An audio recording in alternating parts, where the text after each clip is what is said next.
me and my best friend, a state representative, her name is Michele Rayner. She is a civil rights lawyer, worked under Ben Crump, like when I say like a real go-getter. We were in the backyard. This is my best friend, literally like married, my husband and I, like the godparent to my kid. We are of a certain age, right? And it was the 4th of July weekend, and then we was like, Mhm. oh, whose cookout are we about to go to? Like, we trying to figure out like, where we about to pull up. I got some to go place, and we were like, wait, hold on, why nobody we know is like cooking out? Like, we're looking for a place to go. And we're like, well, I guess we got to cook. And I was like, that feels wild in my head that we are now the aunties and uncles, Yeah. like at the Yeah. cookout, like people waiting on us to cook. Like, you're Yeah. like, Byron, you got a grill. Like, what you putting on? I'm like, what you mean? Hold Yeah. up. Like, I'm still looking up. Like, my elders are the ones that are supposed to be doing the thing. And I said, yeah, I guess it's us. So like, let's go to the grocery store. We put some stuff together. We started cooking out. But I said, are there other spaces in our lives where we are looking to our elders to still step up? And it should be us. Like, even in the education space, from watching people engage with our local elected officials and be mad about things. And I'm like, you mad at the wrong person. I'm not telling you not to be mad, but I'm telling you, like, if you want change, yelling and screaming at that one, not ideal. You need to go yell and scream at this one because they're the ones that are actually in charge of the thing that you were the most mad about. Hmm. And we said, what would it look like for us to create a social justice center that was the hub for all of the coalitions that we build? That you can come to Joe and say, hey, like, I need a lawyer, but I'm not able to pay the rate of a good lawyer that I need. Okay, well, we can, as a nonprofit, we have a sliding scale for the cases that we can offer you. And here are the lawyers that we work with, and we help supplement that sliding scale for them. Or, hey, I could really benefit from some leadership development opportunities at work. Like, I'm really watching myself engage with a lot of macro or microaggression, and I'm feeling burned out at work, or I work for a nonprofit and there are not a lot of opportunities for leadership development and growth and expansion because our budgets are tight. Okay, cool. Come over here. Like, we got you. Like, we're able to create those opportunities for you at a reduced cost because we are engaging in a nonprofit space and we can apply for grants to supplement some of those things to get out to you, or working with other for-profit organizations that want to give back to the community and are unsure how to give back in ways that are authentic to them. We worked a chance to work with a marketing organization and mental health providers. So like, hey, we want to do the thing. Okay, great. We have this program called The Village that allows community members to come in and we triage and get them to the service provider that they need. We raise money to help provide that sliding scale for that organization. They donate a portion, we supplement a portion, and community members are able to engage at something that feels reachable for them. It was wild how we got to that moment. And then we said, I find it disingenuous to keep pulling people out of a burning house and not address the burning house itself. Hmm. Right. Like, I can keep pulling people out, but at some point, like, we're the firefighters to like take the water to the house.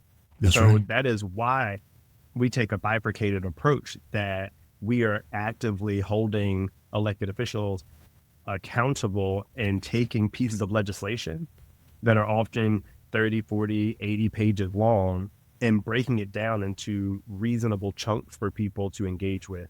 Florida is the playground, is the playbook for the nation. Florida and Texas, they are always 3 steps ahead of the nation because they try it here first. They look to see what are the things that went wrong. How can we change it? How do we shift it? So that when we launch it on the national stage, we've already tested it out. We know what challenges are going to come. So they're going to do it just a little bit different, or they're going to position it just a little bit different. And they know how to phrase it, how to defend against it so that it can be the law of the land and not just the law of the state. Right. So that is Yeah. how we got to this massive organization that is a center, because it's all coalitions. This is just a lot of people standing under an umbrella saying, we want to help, and we are going to get under this big umbrella to drive change for the entire community. I feel obligated to show up in the ways that I do because of Byron's work, because of James's work, because of my ancestors, how much they fought to get me to where I am, that it would be disingenuous of me to say that you get to a point and stop fighting. You never stop fighting. That's when you lose ground. So I do hope, if you are listening to this sometime in the future and you find this relic of a thing, that you keep learning, you keep fighting, because even if we've made it to a point where you are living my dream, the people that will come after you are going to live your dream. So we have to fight for the next generation consistently. This is Social Justice Origin Stories. I'm your host, Rolando Thompkins-Jones. Social Justice Origin Stories is a storytelling project that highlights personal stories and defining moments that have inspired individuals and organizations to labor for equity and social justice. Through truth-telling, the honest sharing of their experiences, storytellers teach us about themselves, enabling us to learn about ourselves and our world through their stories. By reconnecting with pivotal moments of activation in their lives, they invite us to do the same. At Social Justice Origin Stories, we believe that there's power in storytelling, and lived experience is experience. There's room enough for all of us to do this work. There are many ways to contribute, and our contributions don't need to be the same. We can enter and remain engaged in the work using the gifts that are special to us while supporting others and using theirs. We have the capacity to grow and change for the better when exposed to new information and experiences. We believe in our inherent worth and capabilities, and we possess the power to inspire and create change within ourselves and others. We can transcend the confines of the status quo to imagine and design more equitable and humanizing systems. But yeah, I believe that about every space, man. It's like you get there and it's like, wait a minute, y'all put a whole lot of mystery behind this. Like it was supposed to be some big thing, but no, y'all just regular people, man. Y'all are so regular. And it's regular. And in some cases, it's like, man, really? Like, okay, y'all talk about it as if this is this exclusive thing, but let me tell you, it's not. Please, no, it is not. Mm-hmm. So it's real good to see you. Likewise, it's been a minute. Yeah, man, it's been a while. You know, it's wild out here. It's a lot going on in the world. So I say this all the time. History is being written moment to moment, and everybody's doing what they can. But it's good to see your face. I'm glad you are out there. I see you, man. I see you out here doing stuff. I'm glad you're out here doing the work you're doing. I'm not saying it's always easy or it doesn't come with any kind of cost, but that's a part of this project, showing people folks are doing incredible things where they are. And then there's also an element, I believe, like organizing and coalition building to your work too. So you're pulling people in and convening and gathering folks to join in. Yeah, man, I really do appreciate you being here. Oh my gosh, I'm mad it took me this long to get here, but I'm happy to be here. You know, folks I talk to, we all out here doing the work in our own ways. And so I've established some systems for myself now, and I'll tell that to people too. It's a lot going on in life. So this is here for you whenever you're able, given whatever commitments you have. There's no pressure to it. I'm just happy you're here. Seriously, you and all the other folks who contribute, man, because there's people out there who could greatly benefit from what you're working on, to hear what you're working. So I may even put a little bit of this in there. We'll see when it comes out, just for folks to know. But thank you all for joining us. Thank you for being here, listening to Social Justice Origin Stories. Today, I am very happy to be joined by Dr. Byron Green-Calisch. Dr. Byron Green-Calisch and I have known each other for some time. We met in the consulting space, working to support organizations becoming more equitable, more inclusive, more justice-oriented in their work. Now, I think we also connected big on having backgrounds in higher education as well. A lot of the skills, a lot of the experiences that you develop working in higher education, student affairs, academic affairs, supporting folks as they go through their college experience, and then also supporting the staff as well. Like a lot of those experiences and skills that you develop are so transferable. We continue to pull on them today in our work. And I remember being with Byron and really just building and connecting on those skills and seeing some of the similarities in what we were experiencing. It's like, if you can run programs, if you're an educator, there's so many ways you can do that in several spaces. So thank you so much for being here. And I've seen you do that too. I've seen you do that. So it's not just higher education, it's corporate consulting and training, it's organizing, it's in the political space, getting folks involved. And so, it's one of those things. I never say goodbye. It's more of a see you later, because you never know when our paths will cross again. And even though some years have passed since we've worked together more directly, I'm so glad that you're here. I'm so glad we've been able to stay in touch. And I do appreciate you being willing to answer the call to be here, able to answer the call to be here and share your story with us, for being here. Thank you for the invitation. Hey, friends, my name is Dr. Byron Green-Calisch, Dr. BGC. If you catch me on the social media streets, Byron in conversation is absolutely appropriate. A little bit about me. As you mentioned, worked in higher education for about 14 years. I really thought higher ed was going to be my thing. Was at NC State. I went to NC State to get a degree and be pre-med. I was a cheerleader at NC State. Absolutely loved it. Senior year, I realized I did not want to go to med school. I didn't want it the same way that other people wanted it. And I had the opportunity to work with a professor who encouraged me to apply for a master's program under her tutelage in leadership development. And I was like, I've been doing leadership development stuff like my entire life. Like, I was a Boy Scout and I did leadership development camps and all of the jam. I was like, yeah, like, let's do leadership development. And how do we learn these things outside the classroom? So I applied for a master's program, got to do research with her. She really introduced me to the world of research and qualitative research. And that was like where my eyes like opened wide about the ability to tell stories and connect those stories together to tell a larger story.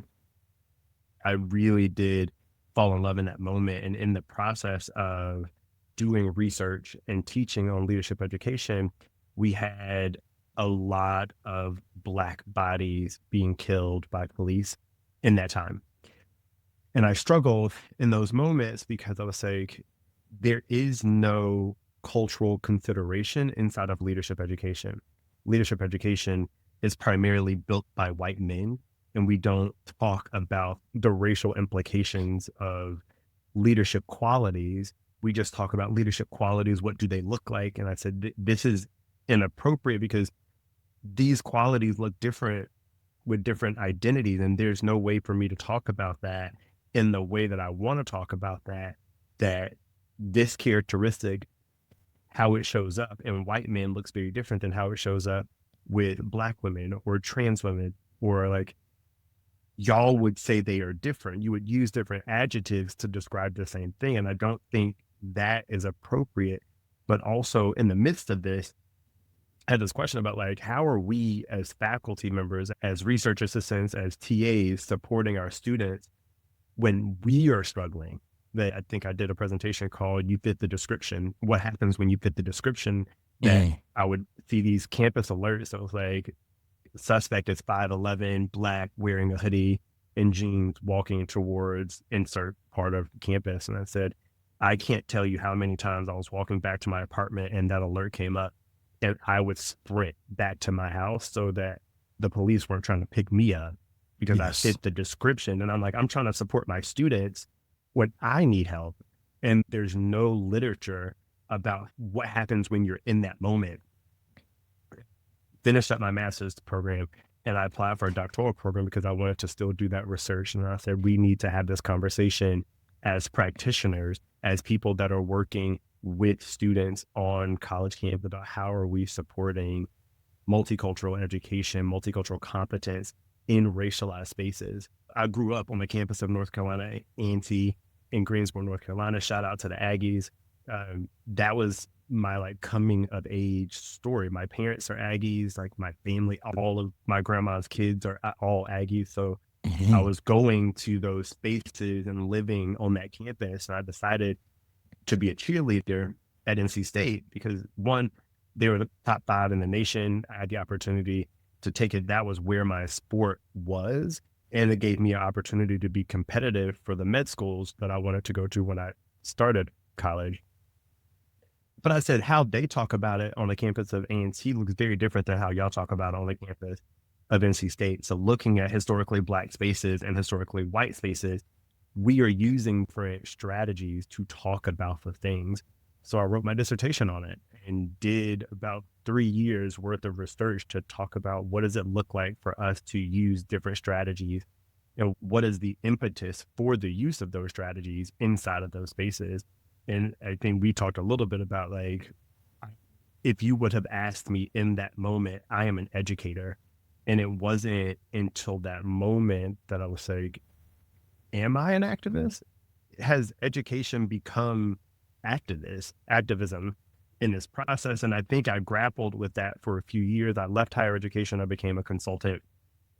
Doing consulting work is wild. It's the Wild West. Sometimes like you get the opportunity to work with people that are incredibly competent, that are well-researched, have experience in doing the things. And you have some people that come from different backgrounds and are pulling lived experience into academia and academic work and the level of rigor that comes with that. And it really gave me a chance to de-indoctrinate myself out of the world of academia, where we prioritize the written word in this space of white supremacy, that is the highest level of knowledge, is to publish in peer-reviewed journals and say, like, okay, what's in the world? How do we use these things? And when I started to engage with community members and elected officials, when I realized that my work as an educator had been politicized, that how I live, how I show up in my Black queer body and my ability to share knowledge is now being called to the table. I'm in Florida. I didn't mention that Florida was fighting 2 wars at the same time, that the nation is now interrogating as a whole. So what the nation is experiencing in 2025, Florida was doing in 2022. And I often tell people that Florida is the playground for the national stage, specifically as it relates to the GOP. Mm-hmm. So I was fighting the battle of what does it look like to be a terminal degree holder in a subject matter that's being called, quote, woke, and people bastardizing the actual context of it and misrepresenting what does DEI mean. And I am a queer Black man living in this body in the state of Florida, where we continue to have Black bodies be filmed being killed. And I think that was the moment. It was like, I can no longer hold tightly to this. I am an educator. I have to own that I am an activist and I am a healer. And a part of that work is educating. A part of that work is aggressive advocacy. A part of that work is making sure that individuals feel whole as they go out and advocate for the things that they do.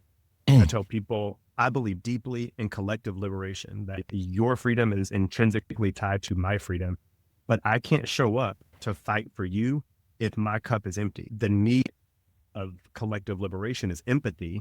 And if we don't have empathy, we have nothing. I can't show up for you if I don't have empathy for you. I cannot give you empathy if I am empty.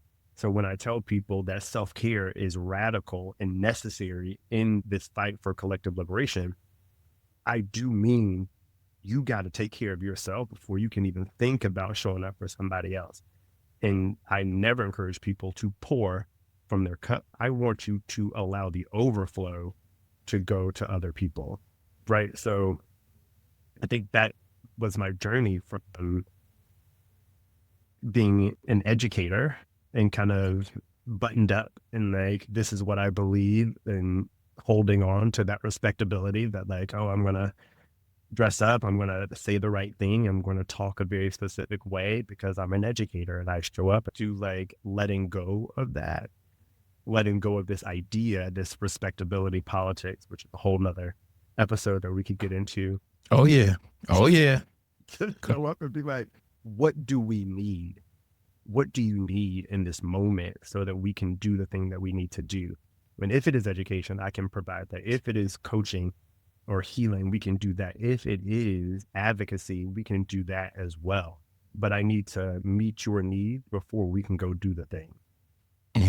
When you mentioned those crime alerts, that was so real to me. Very similar feelings there. I can even remember being a student at University of Michigan. There's some student activism even emerging out of the crime alerts. One of the alerts that came across was like black male, bald, or with dreadlocks. And that was put out to a singular person. And that was put out to the entire campus. So you got folks out here like, wait a minute, that could be anyone, bald or with dreadlocks, right? How do That's you, wild. and you put that out as a singular thing. And you have teaching or being staff members or faculty, as you're saying, right?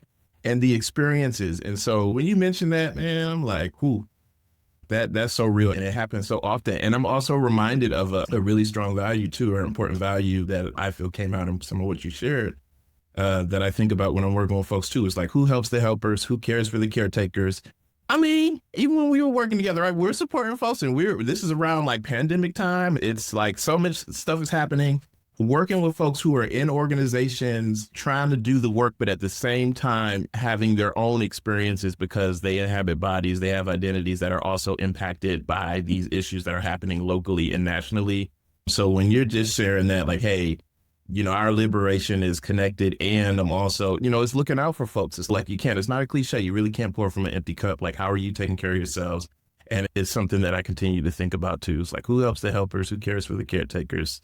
How are y'all doing as y'all are out here trying to do this work and recognizing that you are deserving of the same kind of care, consideration, grace that you are giving to others, support that you are giving to others, and making sure that y'all are taken care of. And so, yeah, I see you embodying that in your work.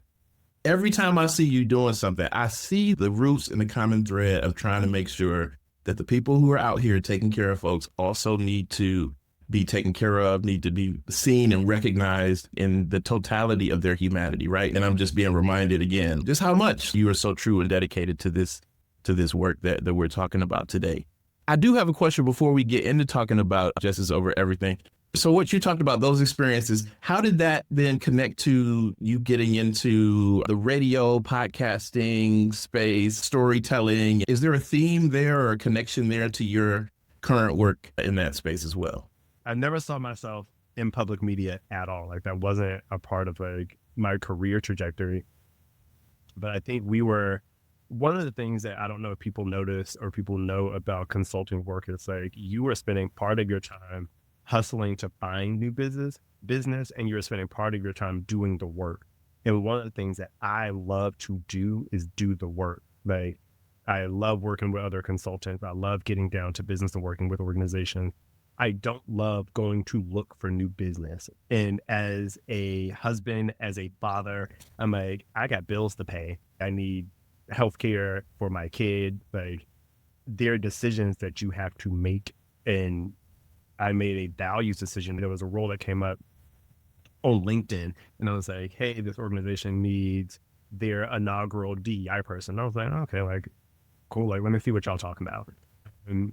And the HR person reached out to me, like, hey, you've done consulting work for a while. Like, are you interested in doing this internally? And I was like, yeah, I mean, like, you tell me what you got going on. I'll tell you if I'm with it.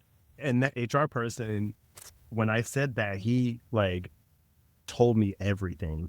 And when I say like 75% of that first interview was him just telling me where they were from a situational awareness perspective, I was like, okay, yeah, y'all need me inside this organization. This isn't a conversation about who you need. You need me because of my lived experiences, because of how I have come from the education perspective.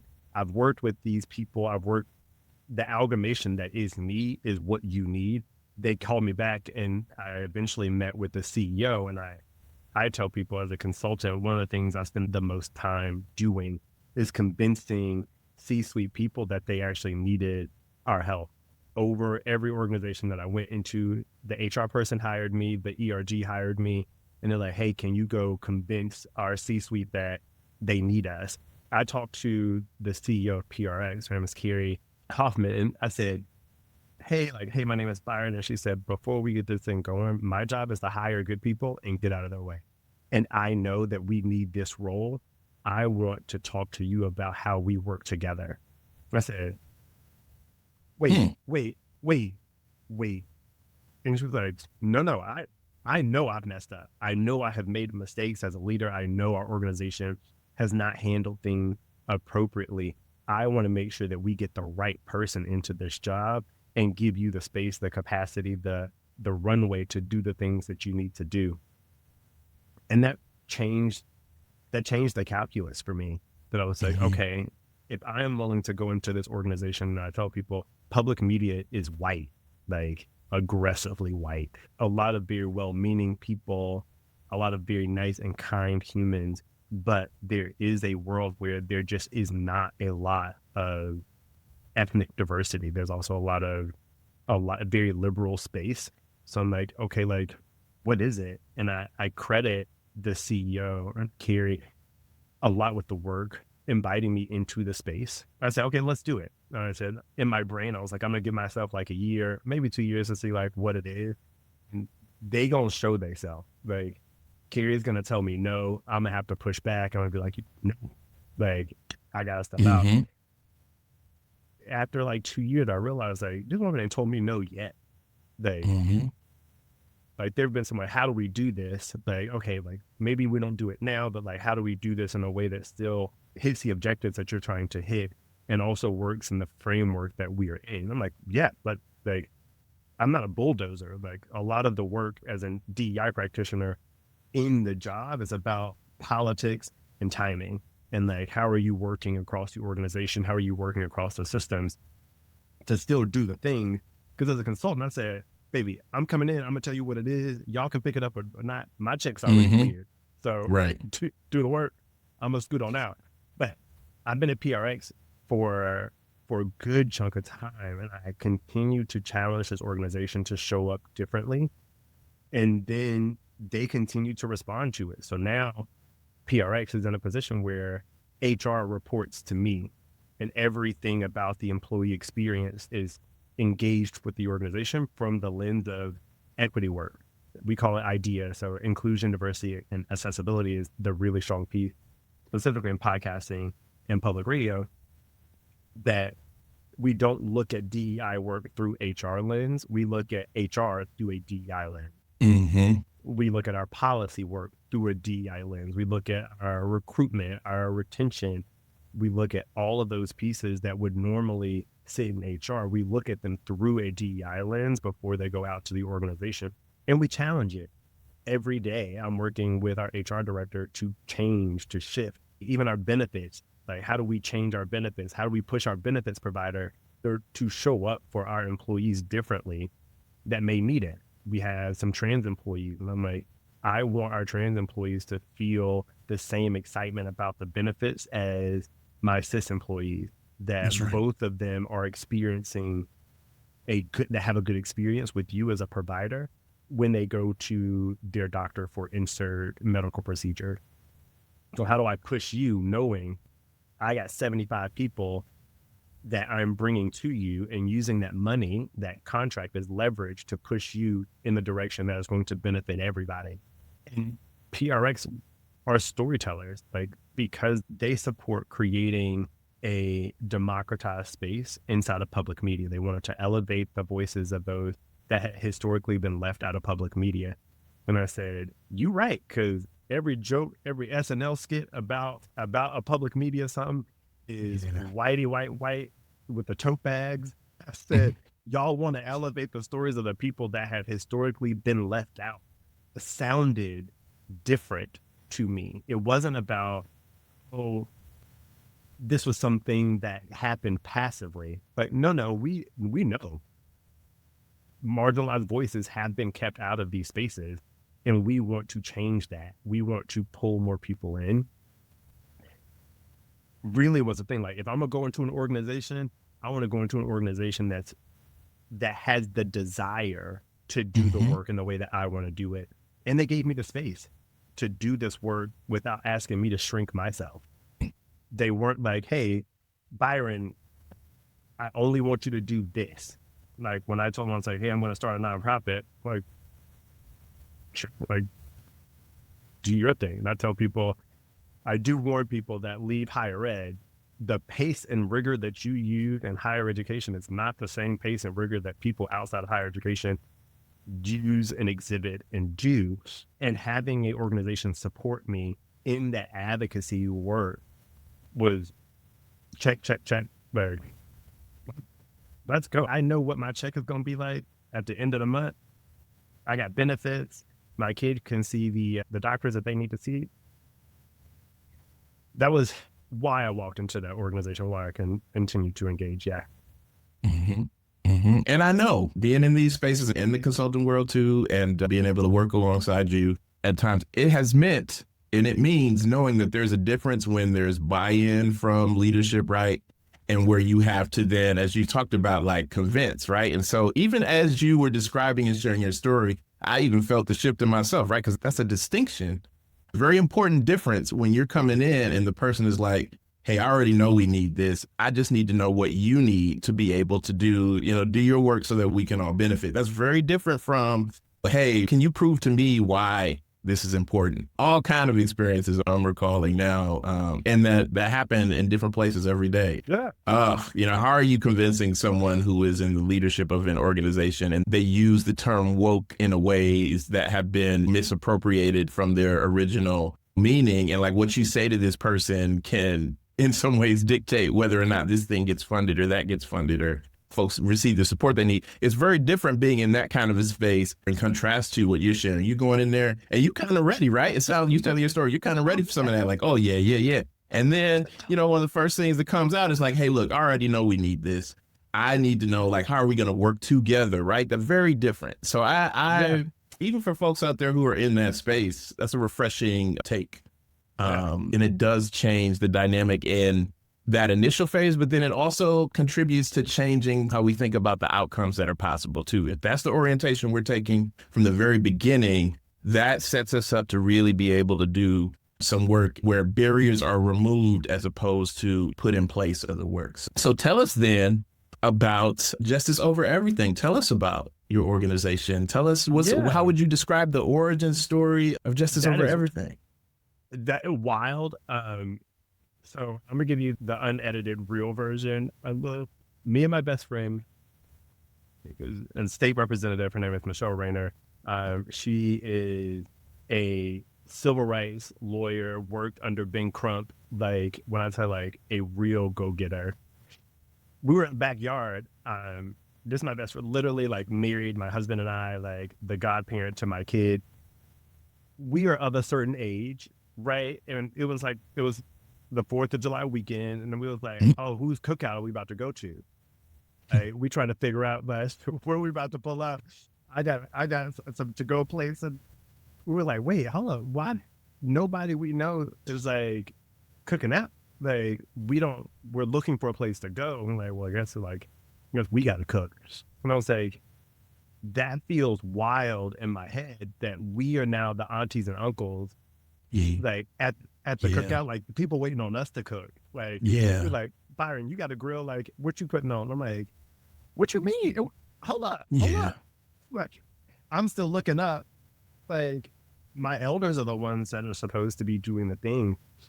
And I said, yeah, I guess it's us. So like, let's go to the grocery store. We put some stuff together. We started cooking out. But I said, are there other spaces in our lives where we are looking to our elders to still step up? And it should be us. Like Michele as a lawyer, myself as a consultant and executive coach. And I was like, there are so many people I know in our community that would benefit from executive coaching or the leadership development, knowing that they can't afford my hourly rate, but knowing that they would benefit from it. Like there's a world where like I make the money that I make because I got a family that I got to provide for, and that allows me to do the things that I do. But I feel conflicted that people need it. And I know that there are people that need it that would benefit from it.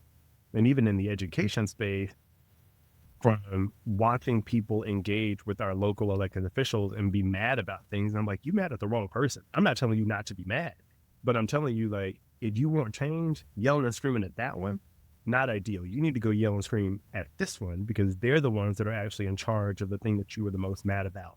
Mm-hmm. And we said, what would it look like for us to create a social justice center that was the hub for all of the coalitions that we build, that you can come to Joe and say, hey, like, I need a lawyer, but I'm not able to pay the rate of a good lawyer that I need. Okay, well, we can, as a nonprofit, we have a sliding scale for the cases that we can offer you. And here are the lawyers that we work with, and we help supplement that sliding scale for them.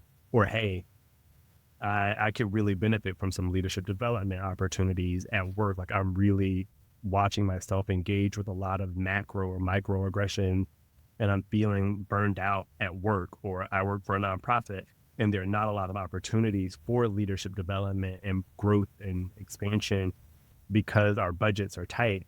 Okay, cool. Come over here. Like, we got you. Like, we're able to create those opportunities for you at a reduced cost because we are engaging in a nonprofit space, and we can apply for grants to supplement some of those things to get out to you. Or working with other for-profit organizations that want to give back to the community and are unsure how to give back in ways that are authentic to them. We worked a chance to work with a marketing organization and mental health providers. So like, hey, we want to do the thing. Okay, great. We have this program called The Village that allows community members to come in, and we triage and get them to the service provider that they need.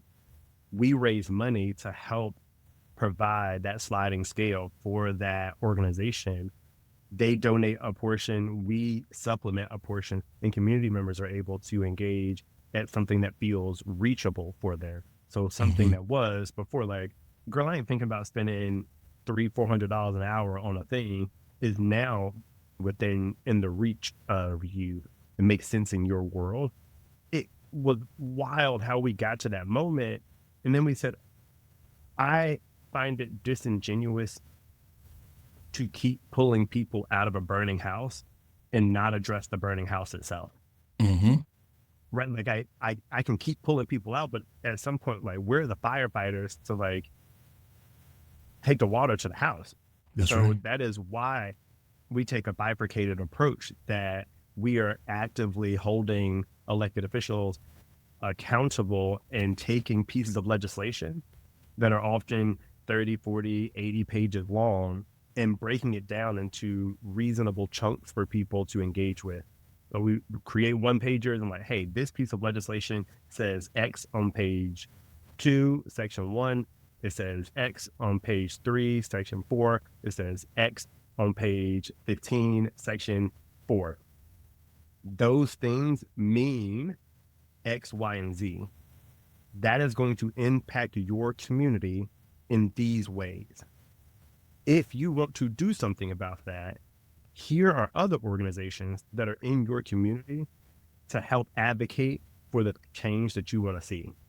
But we want to educate you before we activate you to go do something, so that you are not getting spin on TV. You're not like walking out of here saying like, oh, I heard on insert news station that X, Y, and Z was the thing.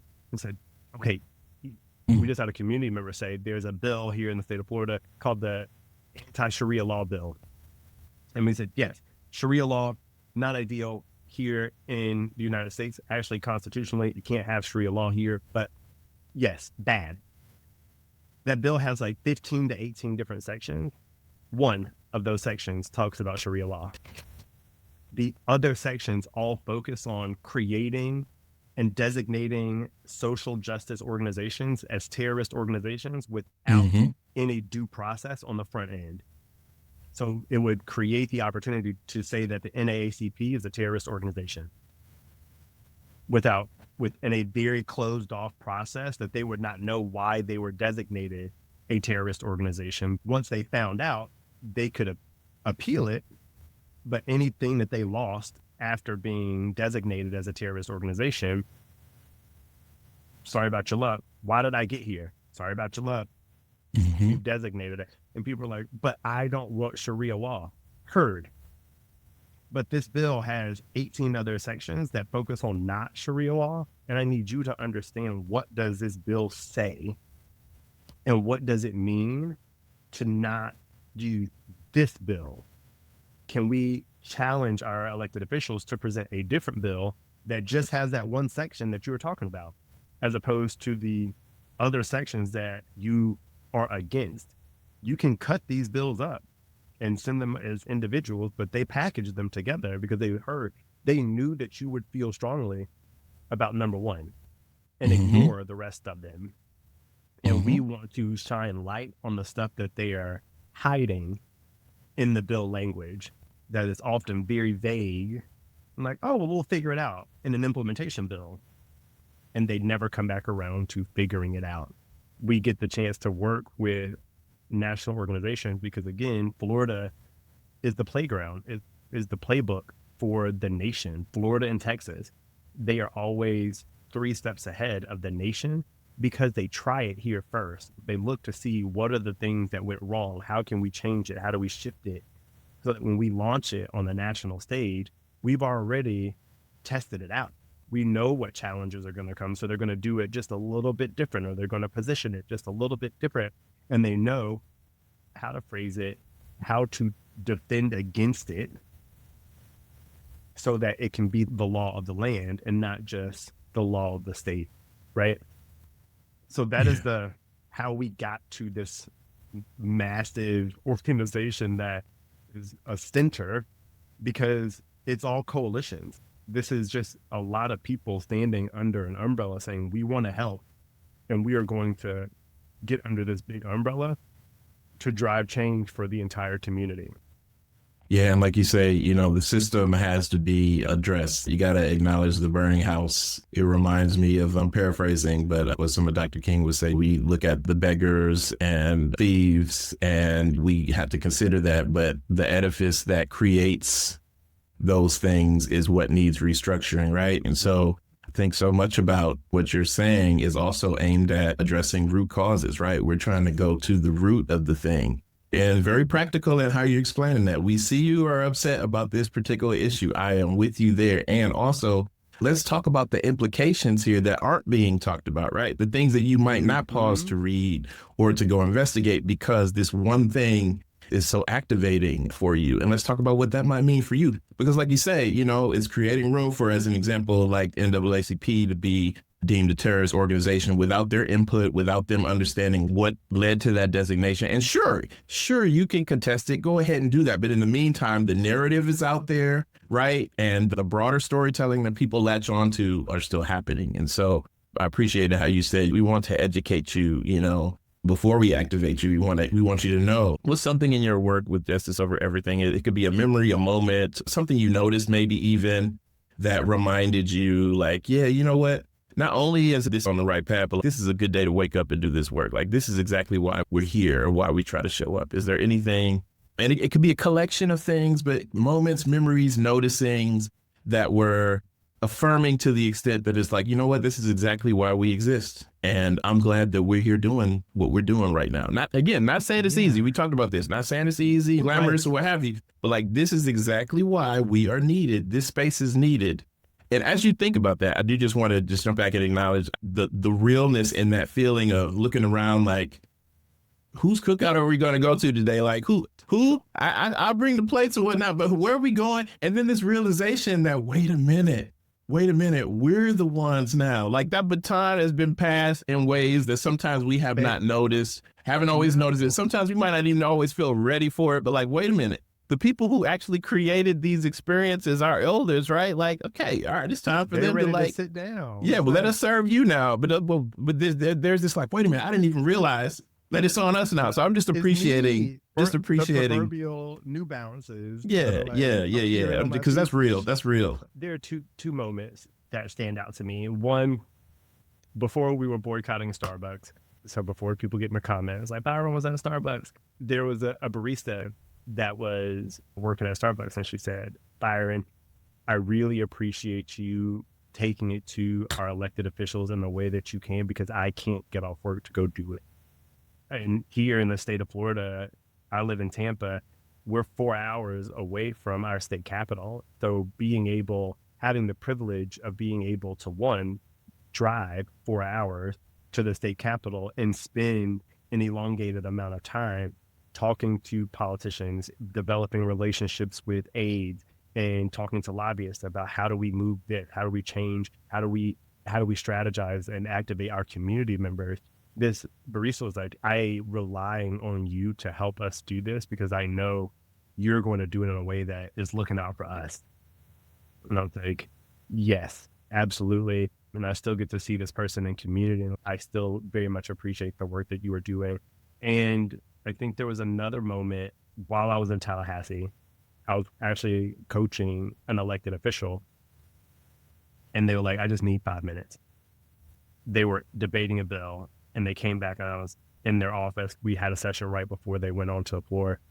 They're like, I just need 5 minutes. And I know the space that you create is going to ground me enough to go back out onto that floor and really engage with people that are aggressively trying to strip rights away from our community.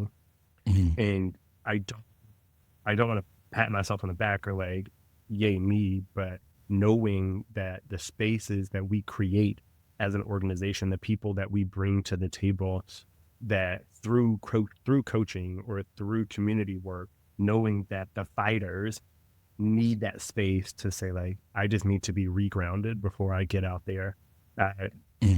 I joke, you know that I'm a comic book nerd from like way back. I joke like, I am Nick Fury.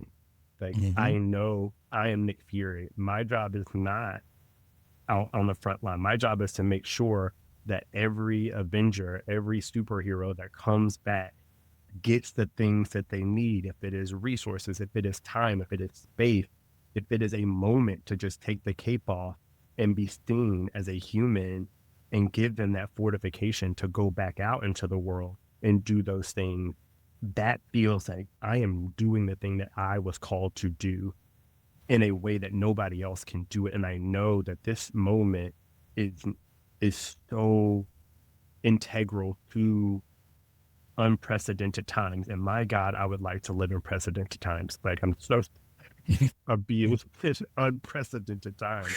But that's real. Knowing that the fighters need a space, the healers need a space, the activists need a space where their humanity can be recognized and celebrated and held, because you can't be angry and fighting all the time, right? Like, we joke that like we're the aunties and uncles now, but like there's a moment where that transition happened that we had to acknowledge that our elders could no longer fight in the ways that they had been fighting. They needed to pass the baton. We now are looking at ourselves like, how are we fortifying ourselves, and how are we preparing the next generation so they don't get surprised like we are in this moment, saying like, oh, what am I supposed to do? They've been taking care of it for so long. I need to learn some things in the process of trying to get you ready, because there's going to come a day where I'm going to need to pass the New Balances and the khaki shorts over to the next generations, or those sandals. Oh yeah. I already have my eye on a certain pair once I get to a certain point intentionally. I might even bring out some of the linen, the hat and everything. Absolutely. I might even, I'm already planning on it, man. I'm already planning on it.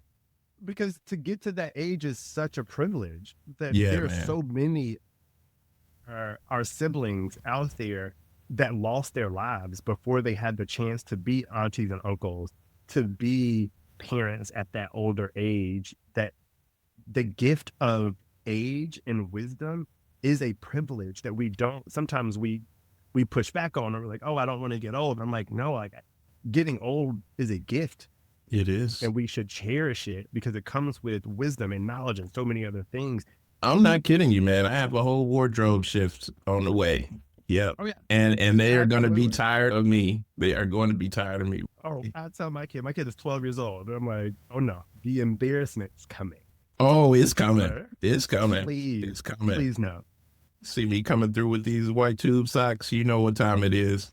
You know what time it is. These shoes are comfortable, man. Like, it's for comfort right now. That's what I'm about. But it's so real too. Like, I was talking to another guest.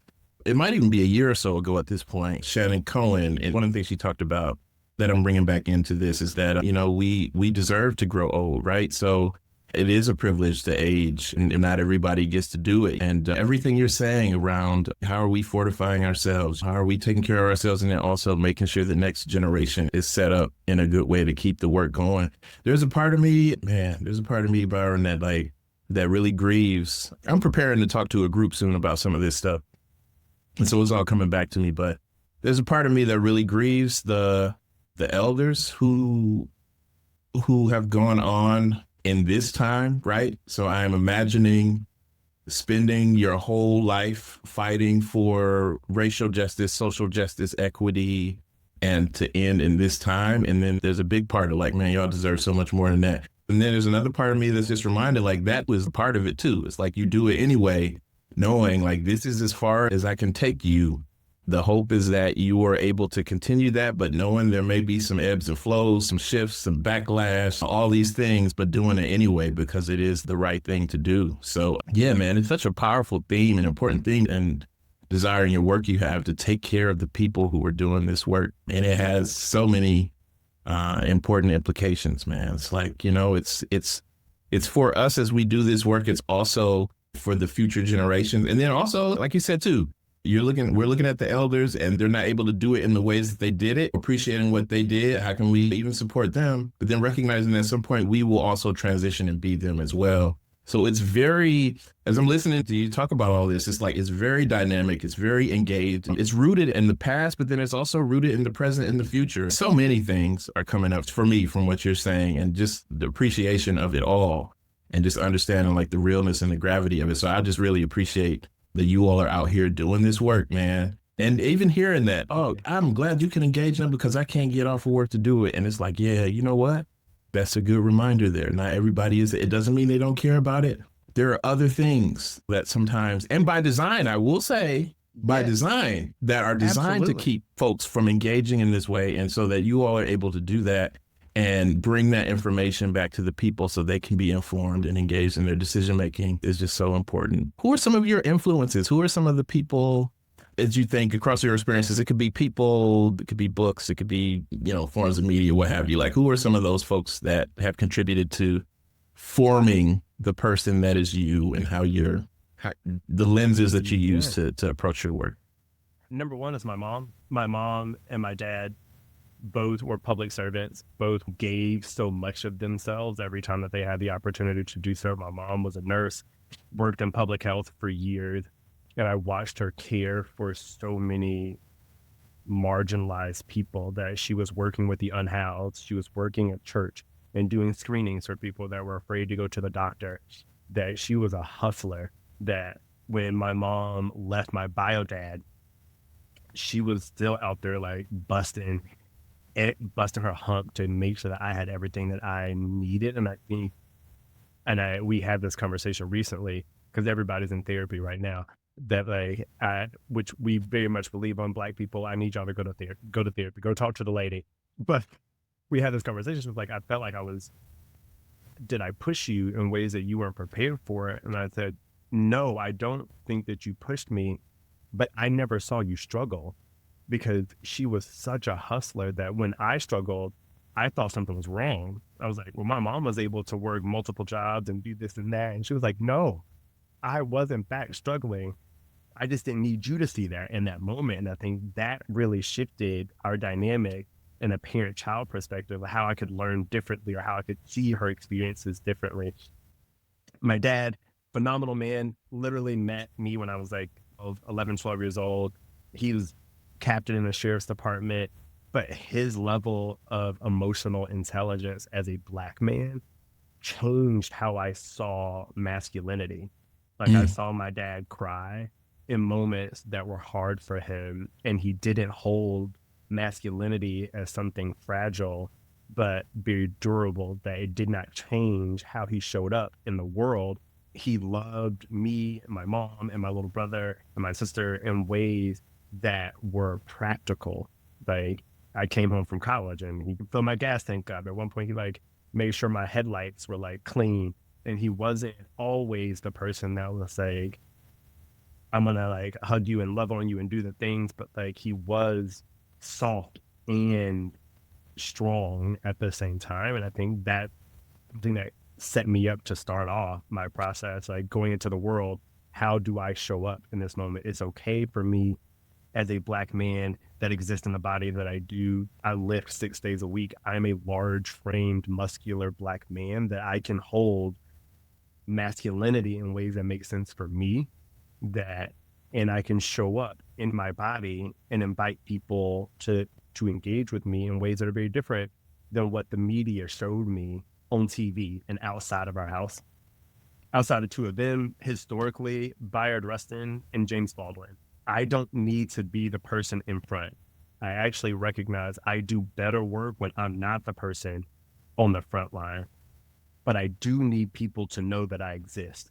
So this is not about avoiding the spotlight. It is about pushing leaders into the spaces that they need to be in and making sure that people know that I can fortify, I can push out into those spaces. And James and Bayard did a phenomenal job of that, not shying away from the spotlight, but elevating people in the moments that they needed to be elevated. And unfortunately, being a queer Black man in that time put him in that box, but it did not stop him from doing the things, right? His situation, the context of the world that he was existing in didn't prevent him from still making aggressive change with civil rights leaders, but even more specifically with Martin Luther King. James Baldwin, in the sense of like, I am a queer Black man and I love America, which is so difficult to say sometimes, but it was the second part of his sentence. It is because of that love that I critique her. I want her to be better. America, as this female pronoun, I can say I love America. I can exist in this world of Cowboy Carter, Americana, like talking about my love for this country and still say we missed the mark. Friend, like we gotta hold ourselves accountable. I can't say I'm mad at you and I don't want to hold you anymore because you have made a mistake. That's disingenuous to who I am as a human. I can't, when people make mistakes, I need to hold you closer so that we can fix this in love and in unity. And the last person today, because I believe in giving people their flowers, is Dr. David Johns. He is the executive director, CEO of NBJC, so a National Black Justice Organization that really centers intersectionality in the safety net. So how do you build a safety net that is so tight that you're not missing people? So many organizations focus on identity and advocacy for identity that they miss people, that the queer organizations are not understanding the transness of issues or how race intersects with those issues, or because they're a nonprofit, how class and socioeconomic status intersect with those issues. And similarly in Black spaces, and I go back to my dissertation, that Black spaces are great at supporting Black folk. They're not great at supporting queer folk. And white people are great at supporting queer folk and not great at supporting Black folk. What does it look like? And David has done a phenomenal job of building an organization that pulls new coalition members in often, that says like, hey, we are stronger, better together than we ever could be apart. That if we build for the most marginalized of us, if we advocate for the most marginalized of us, that universal design that we talk about in an advocacy perspective protects all of us. That if I think about how do I fight for the Black and brown trans women with the veracity that I would fight for myself, that anything that I fight for them is going to protect everybody above. How do I fight for the poor? How do I fight for the disenfranchised with that same level of veracity that I would fight for myself, knowing the safety net I build to catch them is going to support everybody above them, right? David continues to be not only a role model, but an accessible role model. Call me, let's get on the phone, let's talk it out, let's figure it out. So I do believe in giving people their flowers while they can still smell them. So those are some of the people that have built me in this space. Yeah.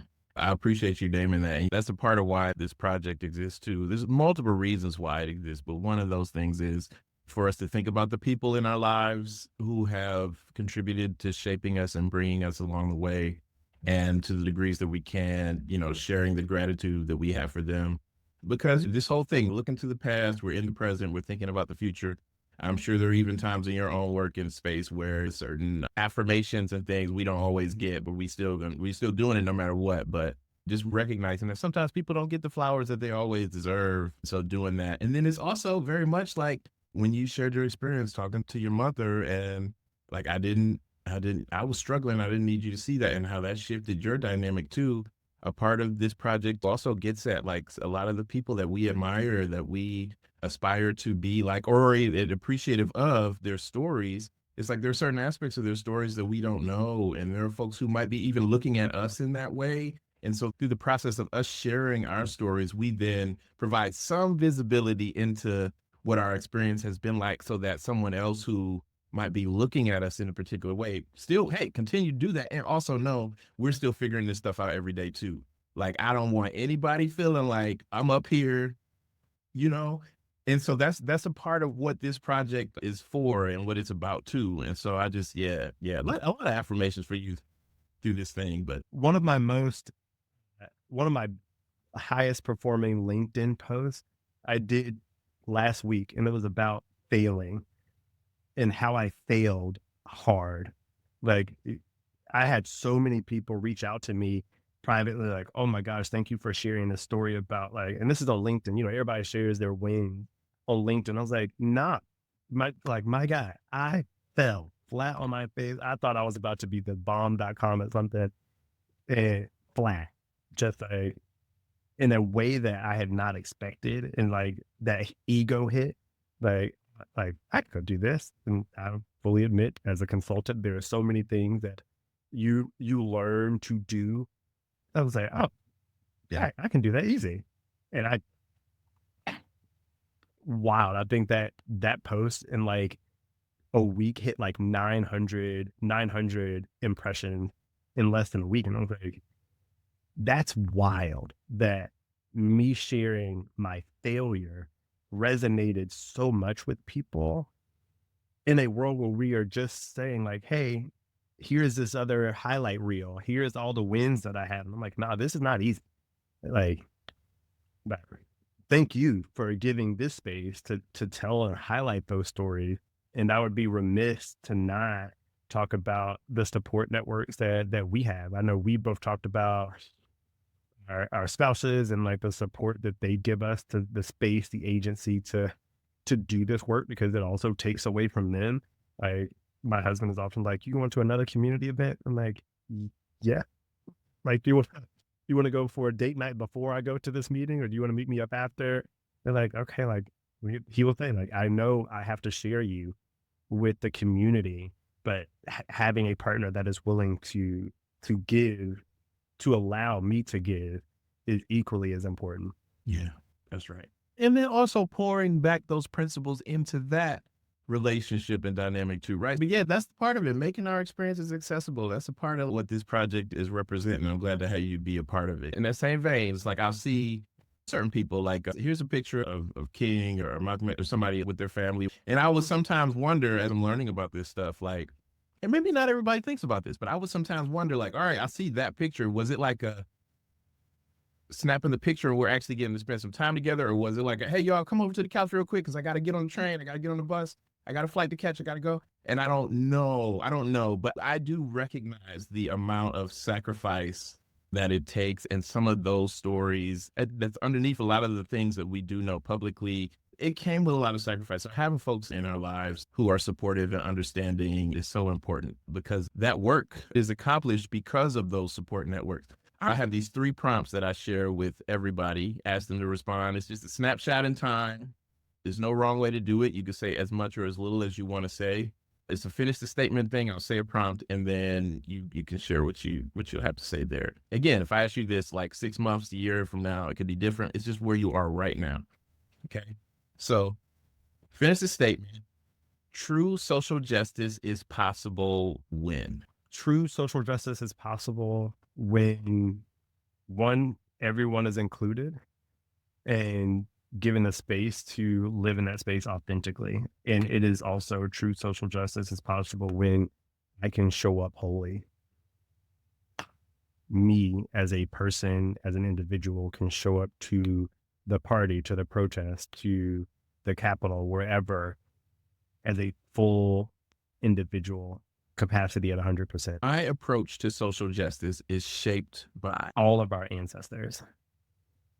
I'm constantly a student of history, and how have we learned? How can we be better? And I don't ever want the lessons that our ancestors provided us to go unheard, untaught, or unlearned. We are the descendants of the strongest to make the most miserable trip of their lives, that so many people chose death over enslavement, and being the descendants of slaves, people that were robbed from their homes, that gave the life that they had because they were sold into violence. That fight is still in us, that we have our ancestors that fought in the civil rights movement, and the Audre Lordes, the James Baldwins, the Angela Davises, the Bayard Rustins are the ones that their blood is in us. And to take it further, the Marsha P. Johnsons or the Sylvia Riveras, those activists, the Harvey Milks, for those, all of their grit is still running through us. And how are we going to show up in this moment, acknowledging the work that they did, learning from it, and being better than it? and understanding and sharing our social justice origin stories is important because We are living history right now. And if we don't tell these stories now, they will be lost. And there are so many stories of activists and movement workers that we don't hear because they didn't make the headlines. They weren't memorialized in ways that we had access to them, that they didn't feel the need to tell their stories to the people around them, so that when they were gone, their stories could live on. Whether it was in a magazine or in a book or a publication, whatever, they didn't feel that their stories were important to share with their family or share with their friends. So we lost that. We lost those moments to learn from. What did it look like? What would our world look like if we knew the stories of organizers that weren't Martin Luther King? Those neighborhood activists and people that were getting the neighborhood associations together, those individuals, Colette Colvin in the world of the bus boycott. Like, we lost stories because they weren't polished. So telling stories and history while we are still living it means, like, there's so much more of my story that I will live, but I need to tell these stories today.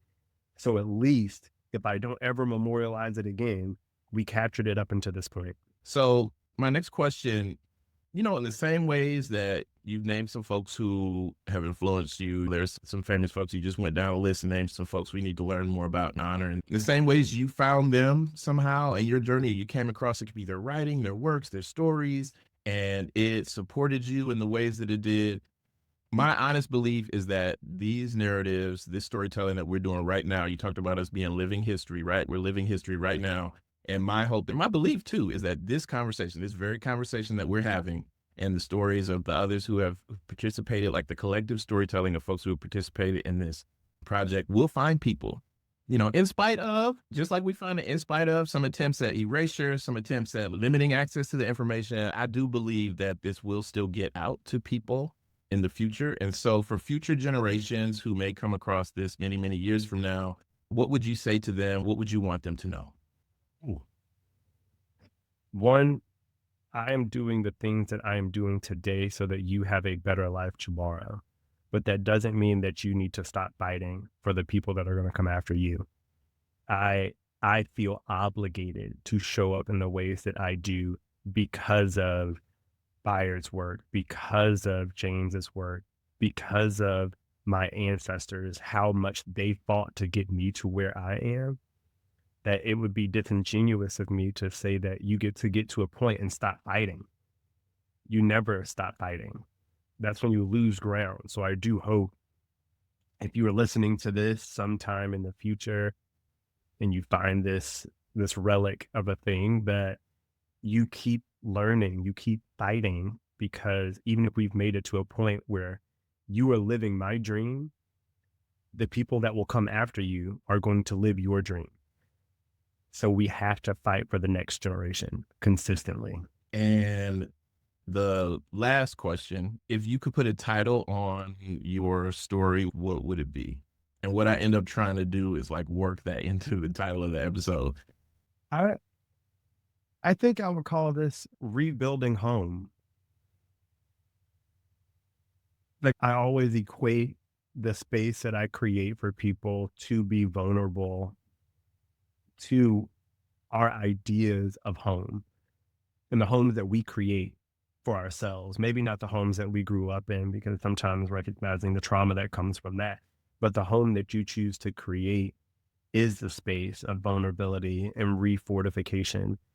But it's where you nourish yourself, where you live your life, where so much of you falls off and you can just be in the moment, creating an opportunity to reimagine or recreate home for people as a collective, something that we share as a group, is really, really feels appropriate to this moment. Yeah. Recreating home. All right. Recreating home, Dr. Byron Green-Calisch. Thank you so much. Thank you so much for being here. Thank you for believing in me to come in and lend your voice and to add your voice to what we're doing over here, what we're gathering. Listen, you call, I will come. Absolutely. It might take me a minute to get here, but I'm It means so much. All right. Thank you for listening. If you enjoyed this episode, please leave a review and subscribe to Social Justice Origin Stories wherever you get your podcasts. You can also watch video episodes on YouTube at Social Justice Origin Stories, and I'd really appreciate it if you subscribe there as well. Video episodes are also available on the project website, socialjusticeoriginstories.com. I'd love to hear about how you're engaging with the stories. Share your thoughts at socialjusticeoriginstories.com/contact or by emailing stories@socialjusticeoriginstories.com. To support the work of Social Justice Origin Stories, consider becoming a monthly patron. Your contributions will help keep this research going and support its mission. Visit patreon.com/socialjusticeoriginstories to learn more and to make a contribution. Again, that's patreon.com/socialjusticeoriginstories. You can start or stop anytime. Social Justice Origin Stories is edited, hosted, and produced by me, Rolando Thompkins-Jones. Many thanks to our storyteller this week and the many storytellers who have contributed to this project. And thank you for joining me this week. Take care.